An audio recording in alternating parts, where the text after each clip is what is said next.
ఏమండి, కొంపలంటుకున్నాయి. మన అబ్బాయి పట్నంలో ఎవరో అమ్మాయితో తిరుగుతున్నాడట.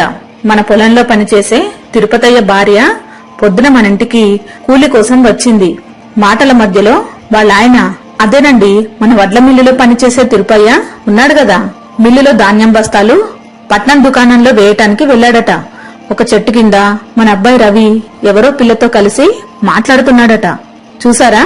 ఇప్పుడు ఆ తిరుపతయ్య ఈ సంగతి ఊరు మొత్తం చెప్పి ఉంటాడు. ఊళ్ళో అందరికీ 100 ఎకరాలున్న భూస్వామి భుజంగరావు గారి కొడుకు చిల్లర పనులు చేస్తున్నాడని చెప్పి ఉంటాడు. మన పరువు గంగలో కలిసిపోయింది. ఇప్పుడేం చేద్దామండి? నాకు ఈ విషయం తెలిసినప్పటి నుంచి చెమటలు పడుతున్నాయి. ఆ విషయం నాకు మధ్యాహ్నం తెలిసింది ఓ సుందర. మిల్లు దగ్గర తెరపై చెప్పాడు. అయినా ఇప్పుడేమైందని అంత కంగారు పడుతున్నావు? డబ్బున్న వాళ్ళలో ఇవన్నీ మామూలు ఓ సుందర. అయినా ఇందులో మనవాడు తప్పేమీ ఉండదు. మనకున్న ఆస్తిపాస్తులు తెలుసుకొని వాటిని దోచేయడానికి వాళ్ల కళాశాలలో ఎవరో ఒక అమ్మాయి మన వాడిని ఉచ్చులోకి దింపుంటుంది. మన రవి సాయంత్రం పట్నం నుండి ఇంటికి వస్తాడుగా. నువ్వేం ఆందోళన చెందకు వసుందరా. భుజంగరావు ఆ ఊళ్ళోనే కాక చుట్టుపక్కల ఊళ్లలోనూ మంచి పేరు పలుకుబడి 100 ఎకరాల మాగాణి భూమి, ఊళ్ళో వడ్ల మిల్లు, ఇంకా బీర్వా నిండా డబ్బు బంగారం ఉన్న సంపన్నుడు. అతడికి ఒక్కడే కుమారుడు, పేరు రవి. పట్నంలో పెద్ద చదువులు చదివిస్తున్నాడు. రోజు ఊరికి వచ్చే బస్సులో పట్నం వెళ్లి సాయంత్రం అదే బస్సులో తిరిగి వస్తుంటాడు. భుజంగరావుది పచ్చి వ్యాపారం మనస్తత్వం. కొడుకుని చదివించి లక్షల కట్నం తెచ్చే సంబంధం చూసి పెళ్లి చేయాలని కలలు కంటున్నాడు. ఇప్పుడు ఉన్నట్టుండి తమ బిడ్డ ఎవరో అమ్మాయితో ప్రేమలో పడ్డానని తెలిసేసరికి కొడుకుకి ఎలా ఆ అమ్మాయికి దూరం చేయాలని ప్రణాళికలు సిద్ధం చేస్తున్నాడు. స్వాతి, ఒక క్షణం నిన్ను విడిచి ఉండలేకపోతున్నాను. రేపు ఆదివారం ఒక్క రోజంతా నిన్ను చూడకుండా, నీతో మాట్లాడకుండా ఉండాలంటేనే భయమేస్తుంది. ఆ ఊహ కూడా భరించలేకపోతున్నాను. మన కళాశాలకు ఆదివారం కూడా తరగతులు ఉంటే బాగుండు. మనం ఎంచక్క ఆదివారాలు కూడా కలుసుకోవచ్చు. నాకు కూడా అలాగే ఉంది రవి. రోజు రోజుకి నీ మీద ప్రేమ ఎక్కువవుతుంది. నీలాంటి గుణవంతుడు నన్ను ప్రేమించినందుకు నేను ఎంతో అదృష్టవంతురాల్ని. రేపు ఆదివారం కళాశాలలో ప్రత్యేక తరగతులు ఉన్నాయని ఇంట్లో చెప్పి బస్సెక్కి వచ్చేయి. నీకోసం నేను మా ఊరి దగ్గర ఎదురు చూస్తూ ఉంటాను. రేపు మనం ఎంచక్క బాగు దగ్గరికి వెళదాం. రవి, నాదో సందేహం తీరుస్తావా? అడుగు స్వాతి. నీకే సందేహం ఉన్నా నిశ్చింతగా ధైర్యంగా అడుగు స్వాతి. నీలాంటి మంచి మనసు గల అమ్మాయి నా ప్రేమను అంగీకరించడం నా అదృష్టం. చెప్పు స్వాతి, నీ సందేహం ఏంటి? రవి, నువ్వేమో గొప్పింటి బిడ్డవు, నేనేమో పేదరాల్ని. మా కుటుంబ పరిస్థితి నీకు తెలియంది కాదు. మా నాన్న తట్టలు బుట్టలు అల్లి నేను కూడా కూలిదాన్ని కాకూడదని తాను పస్తులుండి నన్ను చదివిస్తున్నాడు. నాలాంటి పేద ఆడపిల్లను కోడలిగా మీ అమ్మ నాన్నలు అంగీకరిస్తారా? అసలు మన పెళ్లి జరగనిస్తారా? తలుచుకుంటేనే భయమేస్తుంది. స్వాతి, నా గురించి తెలుసు కూడా నువ్వు అలా సందేహపడటంలో అర్థం లేదు. అయినా నీకు ఆ భయం ఉండటం సహజం. ఇప్పుడు చెప్తున్నా విను స్వాతి. నేను పెళ్ళంటూ చేసుకుంటే నువ్వే చేసుకుంటాను. ఒకవేళ మా తల్లిదండ్రులు అడ్డుపడినా నీకోసం ఎంతటికైనా తెగిస్తాను. అయినా నీకు ఆ భయం అక్కర్లేదు స్వాతి. మా అమ్మా నాన్నలకు నేనంటే ఎంతో ప్రేమ. మన ప్రేమను తప్పకుండా ఒప్పుకుంటారు. ఆ స్వాతి, నీతో మాట్లాడుతుంటే సమయమే తెలియటం లేదు. అప్పుడే సాయంత్రం అయింది. పద పోదాం. ఆలస్యమైతే బస్సు వెళ్ళిపోతుంది. అలా గొప్పింటి బిడ్డ అయిన రవి, పేదరాలైన స్వాతి ఒకరినొకరు గాఢంగా ప్రేమించుకున్నారు. రోజు తరగతి లేని సమయంలో ఎన్నో కబుర్లు చెప్పుకుంటున్నారు. ఆ రోజు సాయంత్రం అవడంతో ఇద్దరూ బస్సు ఆగు స్థలం వరకు వచ్చారు.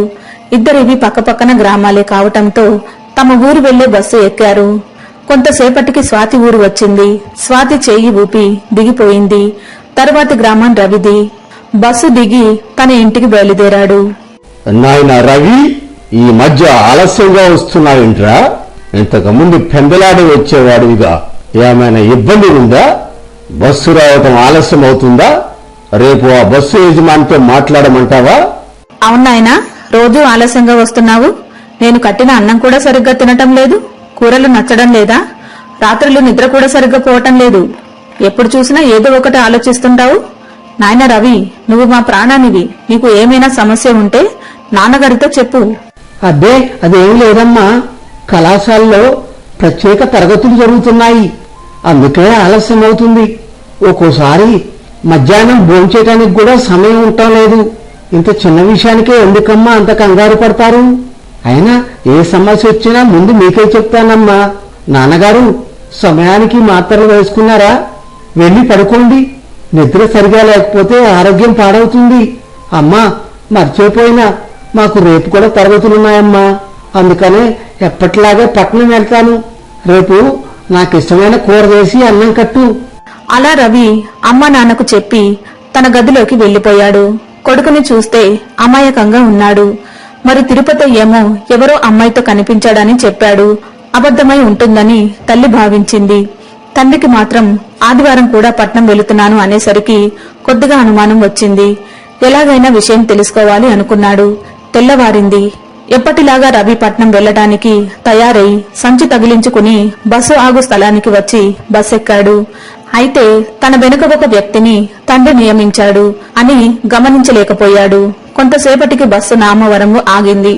రవి కోసం స్వాతి ఎదురు చూస్తూ ఉంది. బస్సు దిగి స్వాతితో కలిసి బాగువైపు వెళ్లాడు. స్వాతి, నేను ఇలా మీ ఊరు రావడం, నేను కలుసుకోవడం జనాలు చాలా మంది చూశారు. ఏమన్నా అవుతుందేమో స్వాతి, అసలు నేను రాకుండా ఉంటే బాగుండేది. మా ఇంట్లో కూడా నన్ను ఏదో అనుమానంగా చూస్తున్నారు. ఎన్నడూ లేనిది రాత్రి భోజన సమయంలో మా అమ్మ నాన్న గుచ్చి గుచ్చి ప్రశ్నలు వేస్తున్నారు. మా ఊళ్ళో ఎవరు చూసినా నాకేం భయం లేదు రవి. ఎందుకంటే ఎలాగూ మనం పెళ్లి చేసుకోబోతున్నాంగా. అది సరే గాని ఒకసారి ఈ బాగుని చూడు, ఎంత అందంగా ఉందో. ఈ బాగులోకి పెద్ద పెద్ద చేపలు వస్తాయి. సాయంత్రం పూట ఇక్కడ కూర్చుంటే మనసుకి ఎంత హాయిగా ఉంటుంది. రవి, నీకు ఈ ప్రదేశం నచ్చిందా? నాకు ఈ ప్రదేశం చాలా నచ్చింది స్వాతి. ఆ నీటి మీద నుంచి వచ్చే పిల్లగాళ్ళు, దూరంగా ఎగిరే పక్షులు, పక్కన నువ్వు, అబ్బా మనసుకి ఎంతో హాయి గొలుపుతున్నాయి. అలా ప్రేమికులు ఇద్దరూ బాగు పక్కన కూర్చుని ఒకరి మీద ఒకరు ప్రేమ ఒలకబోసుకుంటూ తమ భవిష్యత్తు ప్రణాళికలు మాట్లాడుకుంటుంటే ఇంకో పక్క ఒక వ్యక్తి భుజంగరావుతో ఏదో మాట్లాడుతున్నాడు. అయ్యగారు, తమరు చెప్పినట్టు బాబుగారికి అనుమానం రాకుండా వెనకనే వెళ్ళానండి. బాబుగారు చిన్నగా నావరం దగ్గరే బస్ దిగిందండి. ఆ ఊళ్ళో తట్లల్లే నాగే కూతుర్ని కలిసి వెళ్ళండి. ఇద్దరే కలిసే ఆ వాగువైపు వెళ్ళారండి. సరే కోటయ్య, ఇక నువ్వు వెళ్ళు. ఈ విషయం నీ మనసులో ఉంచుకో. బయట ఎవరికైనా చెప్పావంటే నా సంగతి తెలుసుగా, ఇక వెళ్ళు. అలా భుజంగరావు కొడుకు ఒక తట్టలలో పేదవాడి కూతురుని ప్రేమిస్తున్నాడని తెలుసుకుని ఆందోళన చెందాడు. ఎలా ఇద్దరిని విడదీయాలో అని ప్రణాళికలు వేయసాగాడు. ఇంకో పక్క కళాశాలలకు పట్నం వెళ్తున్నానని పొద్దుననగా వెళ్లిన కొడుకు తిరిగి ఎప్పటిలా ఏమీ ఎరగనట్టే ఇంటికి వచ్చాడు. అదే సమయంలో స్వాతి తండ్రి నాగయ్య కూతురితో మాట్లాడుతున్నాడు. బిడ్డ, పొద్దుననగా బయటికెళ్ళావు, ఎక్కడికి పోయావు తల్లి? మీ అమ్మ పోతూ పోతూ నిన్న చేతిలో పెట్టింది. తట్టలల్లుతూ బుట్టలల్లుతూ వచ్చే కొద్దిపాటి డబ్బుతో నీకే కష్టం రాకుండా పెంచాను, పెద్ద చేశాను తల్లి. నీ బతుకు బాగుండాలని నా శక్తికి మించి పట్నంలో చదివిస్తున్నాను బిడ్డ. అసలే రోజులు బాగోలేవు. తప్పు చేసిన వాళ్ళు బాగానే ఉంటారు. నీతిగా ఉన్నోళ్ల మీదకే మేలాపనిందలు వస్తాయి. నీకు నీతులు చెప్పటానికి నువ్వే చిన్నపిల్లవు కాకపోయినా ఏదో నా తాపత్రయం కొద్దీ ఇదంతా చెప్పాను తల్లి. అయ్యా, అమ్మ లేకపోయినా అమ్మలేని లోటు తీరుస్తూ పెంచి పెద్ద చేశావు. నీ దగ్గర ఏదీ దాచలేనయ్యా. నేను పొరుగురిలోనే భుజంగరావు అబ్బాయిని ప్రేమిస్తున్నాను. అతడికి నేనంటే ఎంతో ప్రేమ. నన్ను పెళ్లి చేసుకుంటా అన్నాడయ్యా. ఓ అమ్మో బిడ్డ, ఆ భుజంగరావు గారు గొప్ప ధనవంతుడు. 100 ఎకరాల ఆసామి, 10 ఊళ్ళను కొనగాడు. మనం ఆ కటిక పేదోళ్ళం. వద్దు తల్లే, మనకి ప్రేమలు వచ్చి రావమ్మా. నా మాట ఏం తల్లే, అబ్బాయిని మర్చిపోతల్లే. నేను ఇంకా 2 కష్టపడి నిన్న ఒక ఏ చేతిలో పెడతానమ్మా, నా మాట వింటాలే.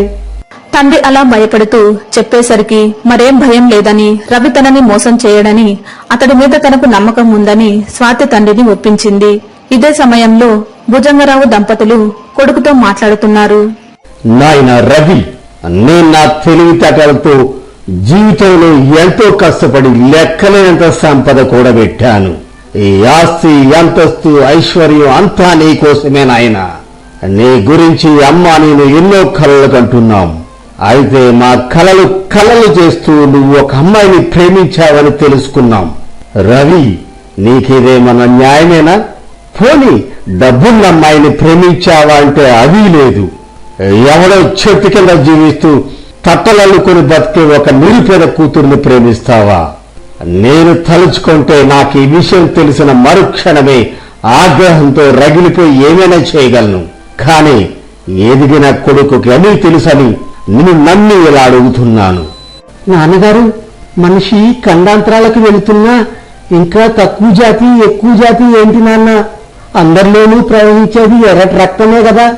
నేను స్వాతిని ప్రేమించిన మాట నిజం. అయితే తాను డబ్బులుగా పేదరాలా అని ఆలోచించలేదు నాన్న. స్వాతి చాలా తెలివిగలది, ఎంతో మేధస్సు కలది. ఆ తెలివితేటలే నన్ను ఆకర్షించాయి నాన్న. నేను పెళ్ళంటూ చేసుకుంటే స్వాతిని చేసుకుంటాను. అరే రవి, ఏమిట్రా మాటలు? నాన్నగారితో మాట్లాడే పద్ధతేనా అది? నిన్ను చిన్నప్పటి నుంచి గుండెల మీద పెట్టుకుని పెంచిన తల్లిదండ్రిని ఎదిరిస్తావా? ముందు తప్పుగా మాట్లాడినందుకు నాన్నగారికి క్షమాపణ చెప్పి వెంటనే ఆ గతి లేని దాన్ని మర్చిపోవు. వసుంధర, ఏం మాట్లాడుతున్నావు? బుద్ధి ఉందా? కన్నబిడ్డ ఇష్టాలను గౌరవించడం పెద్దల బాధ్యత. అయినా ఇప్పుడు అబ్బాయి చేసిన తప్పేముంది? వాడికి నచ్చిన అమ్మాయిని ప్రేమించాడు. ఆ అమ్మాయి పేదరాలైనంత మాత్రాన ప్రేమించకూడదా? డబ్బు అమ్మాయికి లేకపోతేనే మన దగ్గర బోల్డంత ఉందిగా. రవి, నేను సమర్థిస్తాను రా. అమ్మాట్ల పట్టించుకో మాకు. తండ్రి అలా తనను సమర్థిస్తూ మాట్లాడేసరికి రవికి చాలా సంతోషం వేసింది. వెంటనే ఈ విషయం స్వాతికి చెప్పాలని బయటకు వెళ్లిపోయాడు. అయితే భార్య మాత్రం భర్త మీద కోపంగా ఉంది. కొడుకు చేసిన తప్పు పనికి నానా చివాట్లు పెట్టకుండా సమర్థించడాన్ని ఒప్పుకోలేదు. మర్నాడు కొడుకు వెళ్లిన తర్వాత అదే విషయం భర్తను అడిగింది. ఓ సుందరా, నేను నా కొడుకుకి లక్షల కట్నం తీసుకొని పెళ్లి చేద్దామనుకుంటున్నానే. అలాంటిది ఎవరో గతిలేని వాళ్ళకి ఇచ్చి ఎలా పెళ్లి చేస్తాననుకున్నావు? ఇందాక నేను ఎందుకు అలా మాట్లాడానో తెలుసా? ఇవాళ రేపు పిల్లలు పెద్దలను ఎదురిస్తున్నారే, వాళ్లకు వ్యతిరేకంగా మాట్లాడితే ఇంటికి రాకుండా వాళ్ళు ఎక్కడో పెళ్లి చేసుకుంటున్నారు. మనవాడు అలా చేస్తే ఏం చేస్తావు అప్పుడు? అందుకే తెలివిగా వాడి ప్రేమను ఒప్పుకున్నట్టు నటించా. ఇప్పుడు మనం తెలివిగా ఆ అమ్మాయిని రవి జీవితం నుంచి ఎలా దూరం చేయాలో ఆలోచించాలి. అంతేగాని వాడితో ఎక్కువ వాదించకూడదు. వసుంధర, మీ అన్నయ్య మానసిక శాస్త్రంలో పట్టభద్రుడు కదా, ఒకసారి వెంటనే పిలిపించు, అతడి సలహాలు సహాయం తీసుకుందాం. భుజంగరావు అలా విడమర్చి చెప్పేసరికి ఎంతో సంతోషించింది భార్య. వెంటనే వాళ్ళ అన్నయ్య గోపాలరావుకి కబురు పెట్టించింది. ఆ మర్నాడు గోపాలరావు వచ్చాడు. తమ బిడ్డ ఒక అమ్మాయిని ప్రేమించాడని, అది తమకు ఇష్టం లేదని రవిని తెలివిగా ఒప్పించి ఎలా ఆ అమ్మాయిని రవి నుండి దూరం చేయాలో చెప్పమని అడిగారు. గోపాలరావు మానసిక శాస్త్రంలో దిట్ట కాబట్టి బాగా ఆలోచించి వారికొక ఉపాయం చెప్పి వెళ్లిపోయాడు. సాయంత్రం రవి పట్నం నుండి వచ్చాడు. నాయన రవి, అమ్మాయిని కలిశావా? నువ్వు సంతోషంగా ఉంటమేరా మేం కోరుకునేది. అయితే రవి, నాది ఒక కోరుకుంది నాయన. నువ్వు ప్రేమించిన అమ్మాయి ఎంతో తెలివైనది. ఆ తెలివిని చూసే నువ్వు ప్రేమించానని ఎన్నోసార్లు చెప్పావు. మాకు కూడా తన తెలివిని చూడాలనుందిరా. అందుకే అమ్మాయిని ఒక్కసారి తన తెలివిని పంపించమని చెప్పు. అది చూసి మీ ఇద్దరి పెళ్లి ఘనంగా జరిపిస్తాము. రేపు వచ్చేటప్పుడు తన దగ్గర నుంచి కొంచెం తెలివి తీసుకుంటారా. తండ్రి అలా తెలివి తీసుకురమ్మని చెప్పేసరికి రవి బిత్తరపోయాడు. అదెలా సాధ్యం? ఏదైనా వస్తువులు సామాగ్రి అయితే తేవచ్చు, కాని అదృశ్యంగా ఉండే తెలివిని రవాణా ఎలా చేస్తారు? అలా తనలో తాను ఆలోచించుకుంటూ మర్నాడు యథావిధిగా పట్నం వెళ్లి స్వాతిని కలిసి ఇదే విషయం చెప్పాడు. రవి అలా చెప్పేసరికి మొదట స్వాతి బిత్తరపోయినా ఇదంతా రవి నుండి తనని దూరం చేయటానికి పన్నిన పన్నాగం అని అర్థం చేసుకుని ఉపాయం ఆలోచించింది.